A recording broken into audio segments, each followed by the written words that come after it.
Nick Shell, self-help hacker. I'm at it again, and I do predict, I do feel this video is going to be a bit of a challenge for a lot of people when I say fear is always a choice. Man, of course, that's not a surprise to you 17 seconds into the video. You saw in the title, fear is always a choice.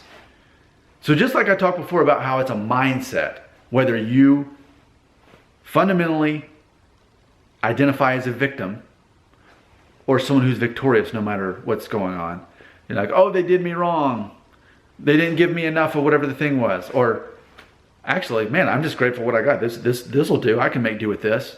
Man, I don't even deserve this much. You know, that's the difference between a victim and a victor. A victor does a project. Oh man, I made some mistakes along the way, but hopefully we can get by with what I did here. Hopefully this will be good enough. Someone who's a victim, well, he didn't do his part, and then it's because they're always blaming somebody else. Someone who's victorious, even in their own mistakes, especially going to point to themselves. Like, I'll take the blame for that. So it's a mindset. Similarly, fear is always a choice. Because when I think of fear, I think of how we are imagining something that hasn't happened yet. That's really what fear is. Are we fearing the past? No. The past has already happened. We already know what happened. Are we fearing what's happening right now, the present? Well, no, because you can't fear something that is happening right now. You're really fearing the future. Maybe 2 seconds into the future. But often people fear a year from now or 10 years from now. They're fearing that, or maybe next week. But typically, fear is focusing on the future. I did not mean to put 3 F's right in this video. That just kind of happened. But that's really what fear is. It's worrying about things that haven't happened yet. I'm thinking of Bruce Springsteen. He's got a song about this saying, don't worry, darling. We're living in the future and none of this has happened yet. So he's saying basically, if the present was the future, I can already tell you the things you've been worrying about haven't even happened. So I'm living in the future. I think that's the name of the song, Living in the Future. Tom Petty has a song where he had said he's learned that most of the things he worried about never came true anyway. And I recently even saw a Venn diagram. It was like a joke of like, things that I worry about might happen. Things that actually did happen. It was just the smallest little dot. And so to imagine that you would spend time and emotion and grief and all this over something that may or may not happen. So going back to one of my sayings in this series, it's a matter of choosing to focus on what you can control, not on what you can't. Future. The future is one of those things. Granted, we can't change the past. Can we change the present? In theory, we can. We can make a decision right now that I'm going to start doing this thing different. I'm going to have a different viewpoint of how I see life now. I'm not going to identify as the victim. I'm identify as the person who's victorious. But as far as the future, we can change the future. There are certain things about the future we don't have control over, but there are many things about the future we do have control over, including, most importantly, how we perceive them to be heaven or hell, as I always like to imagine it. John Milton has the saying, what does it say, is the mind is a powerful thing. It can make a heaven of hell or a hell of heaven. I think it's something loosely the quote. And so I think that's interesting. That's what fear can do to us. And yeah, fear is important, just like emotions are important. But I think what happens is we assign too much power to fear. I mean, there needs to be a reason why you feel weird if you're alone at night in a parking lot, in a parking garage. I get it. Like, you should have a sense of fear, right? But for things, and this is what I learned, the younger you are, the more you tend to focus on things that are super irrelevant to everybody around you. Like, what I've noticed specifically is younger people, especially under the age of 35, younger people gravitate towards themselves. It's this weird version of like, almost like you're really into yourself. Like, if someone's conceited, like, oh yeah, they think they're so cool. They think they're too good for everybody. But see, it's kind of the opposite of that. It's like they're so focused on their own insecurities and worrying about things that haven't even happened yet, that it's a form of almost conceit. It's almost like you're worshiping yourself, but in the worst way possible. Like, here's all the things I don't like about myself that I can't control. Let me fester on all these things. That's fear, if you ask me. So it's a form of worshiping yourself, the way I see it. Because the way you get out of that, how do you get out of that? This whole thing's about the cheat sheet, man. Or girl, because this is for all genders.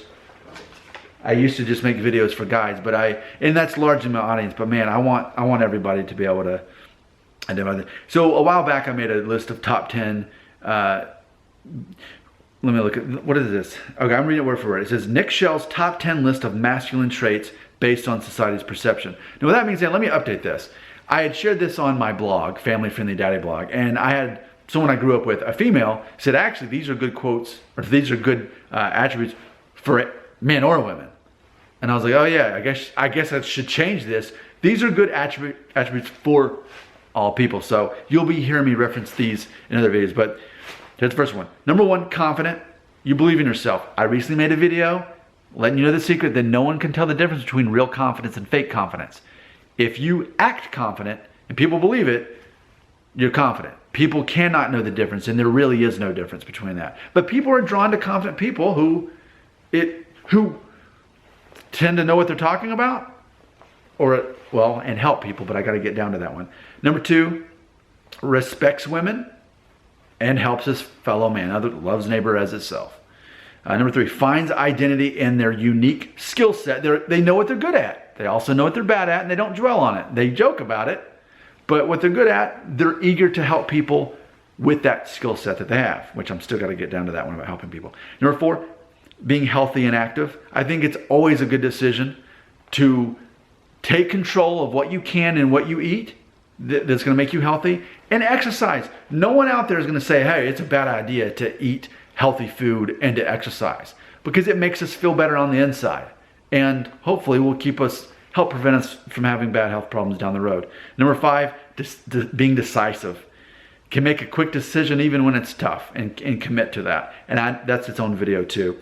Number six, being committed, especially to family and career, but someone who remains committed, that's someone actually really respects. Number seven, having leadership qualities which you can gain, knowing how to manage and motivate other people, helping people, building people up is largely what it comes down to. Number eight, being a good communicator. It's funny how so many people are not good communicators. So if this is something you can work on, you can actually make complicated concepts seem simple, which is largely what I'm doing in these videos. Number nine, being funny. Look, there's all kinds of senses of humor. Find one, stick with it, and do that. Because when you can make a person laugh, you've got some powerful medicine. Number 10, in general, being emotionally intelligent. Recognizing that emotions matter, but choosing not to assign emotions to things that really don't affect you, and getting all caught up in someone else's business and having them being insecure, so then they lash out at you, and then you getting caught up and sinking down their own level. Just going another direction on that. Some people you can't help, and I recognize that. I'm here to help the people who can be helped. So ultimately, fear is a choice. I think it's a matter of we need a distraction a lot of times. And I think that's how we get through life with so many things. It's like, let me close the video by sharing something that, this is the thing that I'm going through. And all of you can laugh at me, that's okay. Definitely won't offend me. But my main thing that I'm going through right now, as far as if you want to label this fear, I don't know that it is, but just where I'm at in my life right now, I'm having some trouble sorting out death. I'm halfway through my life. I think about it a lot. My life is figured out, but now it's like, well, my life is good. I know who I am, and I have all these people that care about me and love me, and life is good, but I won't always have this. I'm living in the good old days now, and slowly everything in my own life and everybody around me is slowly going to be fading out. into the unknown. Now, granted, I have my Christian beliefs about what happens when I die and people that I love, but still, it's unknown. So it's funny though, people apparently aren't caught up in that. That's not their fear. That's not what they're caught up on very superficial things. It's funny, people are less concerned about fearing death than they are very trivial things that probably won't even happen or won't actually change people's perception of them. That's what we want, right? We want to be loved and accepted. And I just gave you a list of 10 things that will actually do that. But instead, this really warped version of being arrogant and conceited, you focus on the things you don't like about yourself. Some of them largely are the things that you can't even change anyway. And then you become obsessed with yourself when in reality, like that list pointed to, it's a matter of figuring out who you are, find a way to use that identity to help other people. If you ask me, that's how you battle fear. Because when you're focused on those things, helping other people by knowing who you are, when you're doing that, it's hard to have enough space in your brain to worry about things that haven't happened yet, probably won't, and even if they did, probably wouldn't change your life very much. Probably, if anything, the rest of the world will keep on moving and people wouldn't at least see you any different. They could see you different though, in a positive way, if you explore those 10, is it 10? I think it's 10. Yeah, it's 10. Those 10 things I just shared. Your comments are very welcome. Even if you're just leaving a comment to trash me and disrespect me, obviously the joke's on you because it's impossible to disrespect me because I will not give you that power over my life, which is what these videos are largely about. I want to remind everybody, when you leave destructive communication for another person, you're saying, hey, I'm insecure. Look at me. I haven't figured out who I am yet. That's why I make these videos, to help people figure out who they are so they can make the world a better place. So they can get so distracted and caught up that fear, oh yeah, I used to worry about that thing and now I don't. Why? Oh, because I figured out who I am and how to help other people with that. Your comment's right here.